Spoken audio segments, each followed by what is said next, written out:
Good morning, everyone, and welcome to the Stockbridge Board of Assessors meeting on Tuesday, April the 18th. Mike? Good morning. Okay, last meeting minutes. The executive session portion was really the only carryover, and 2 and 3, which are signing of the exemptions and abatements that you granted at the last meeting. All the exemptions are done for fiscal year 23. All the abatements have been calculated and Tammy typed them up for you guys to sign for fiscal year 23. So as of right now, there is no other abatements or exemptions that will be processed going forward. I will do a spreadsheet with what's left in our overlay for the next meeting. So even though we don't really need it until really the fall, it's still nice to know what was taken out of that account. So you got those to sign. The number 4, the 3 ABCs, which were due March 1st for all the tax exempt organizations, have all been, well, they've been filed, but there's some extensions that have been filed as well, but we've gotten response from everybody. That's good. So those are all on record. Number 5, the 504 utility values for fiscal year 24. So even though I believe there's going to be an article for the price of the utility values, the 4,000 that we do every year. Although I don't know if that's I had put in the budget that maybe perhaps we should have a line item to take care of that because we have to do it every year instead of doing a special article. I haven't seen how the warrant's going to be set up and whether or not, or even what our budget looks like as of today. So I don't know. But either way, we still have to send the form of list to RRC so they can start working on them. They're still going to do them. So those have been sent out and they'll probably have the preliminary values for the 3 utilities, I would say probably by the end of next month. It doesn't take long for them. They have everything that they need. They won't bill us until they know for sure where the money is coming from. So Michael, just going back to that subject about being on the warrant versus being in our normal budget. Can we ask Michael to change that going forward? Because when it was discussed last year on the floor, I think there was some confusion as well. Yep. And I did put it in I put a little blurb that it would be nice to have this as a line item in our budget every year. Is that what you mean? Yeah. Yeah. Because I thought the same thing. I said, this is not going away and there's no way that we can do it ourselves. I mean, that's the whole point of the state switching it over to the communities is they know that we have to do this. And they know that we don't have the capability of doing it without hiring an outside firm. And we've hired RRC this would be the 3rd year that we've done it. Everybody hires them to do it. They're kind of the cheapest and best ones around. So yeah, I did, when we submitted the budget, I did put something in this and it would be nice if we could have this as a line item. It's not going to change. They've charged us the same amount. It might vary a little bit, but the utilities aren't going to change. We have the 3 and we're not about to get any more in the future. So yeah, going forward, I would hope that they change it so it's in our budget and we just automatically leave it at the 4,000 from year to year unless we see that there's going to be a change. Yeah, well, since the warrant might be almost done and the report's out, I mean, next year we should push a little harder. Yes, and because I know we also didn't really want it coming out of the overlay either. That's where it will cause confusion. It's not appropriate. Because this is now an expense, just like a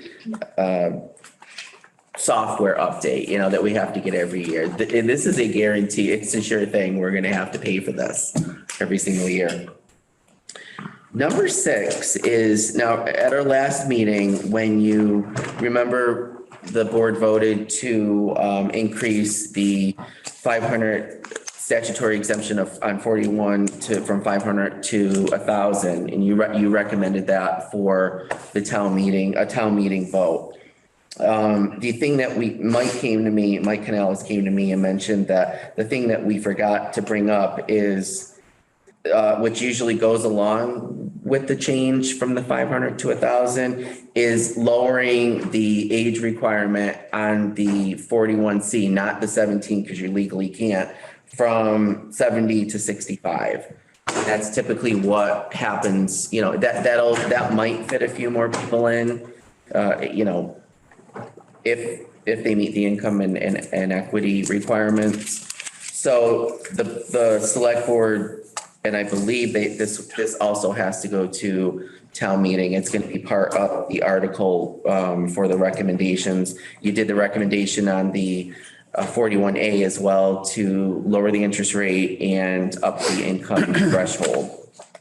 So this is the last step. I would have put it on the last meeting. I didn't realize, I thought it might be something that they were looking into, but it's definitely something that they're looking for a recommendation from the board for this meeting. And I personally think it's a good thing. Yeah, I mean, I have no problem with it because they still need to qualify in other meetings. Yep, it doesn't take away the domicile requirement and as well as the ownership requirement. That does not change. It's strictly going from 70 to 65. And the income requirement. Right, yep. So we should vote to either recommend or not on that, so. Yeah, make a motion that we lower it to 65 as compared to 70. A second. All those in favor? Aye. Aye, unanimous. Okay, so what will happen is that will, those three items will appear. I haven't seen, I know they have the draft of the warrant done, but I haven't seen it. But those will be the three. That will wrap up the board's part and the recommendations to the selectmen for the fiscal 24 town meeting on the clause 41 changes and the clause 41A changes. So Michael, do you know what they are going to put, what the warrant's going to look like or what the selectmen are going to go forward with? You haven't heard? I think they're gonna go with the recommendations that you guys made, but I haven't seen the final. I know Mike mentioned to me last week that he had the draft ready to go. Okay. So that's it on that part. Tom, is there any update on the pilot program? Thank you, Mike. Actually, not. We're still in the early stages of our interviews with the not-for-profits.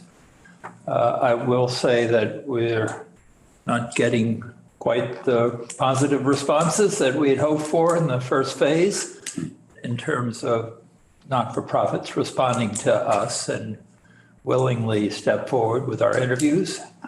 Those that we've had have been very good and very promising. So Okay. that's it for now.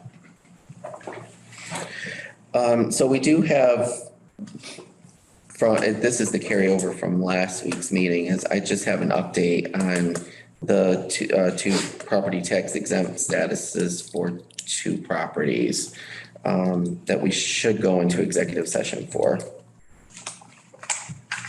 Okay. Okay. So we should just, is there any questions or? Is there anyone? Nobody on Zoom?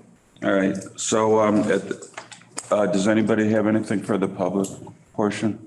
Okay. So I would make a motion that we close our public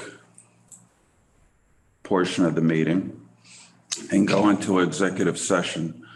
And Mike, you don't have the verbiage on here, do you, this time? It's right there. Yep. Oh, there it is. Okay, sorry. And we'll vote to leave the public session, and we will not come back to an open meeting session, and we'll go into executive session to discuss items per Massachusetts General Law, Chapter 30A, Section 21A7. And this will be to discuss property tax exempt status for two properties. And we will not return to the open meeting session at this point. So I would like a motion. That's so moved. And Second? thank you. All those in favor, chair votes aye. Aye. It's unanimous. Thank you, folks. Thank you. Thank you.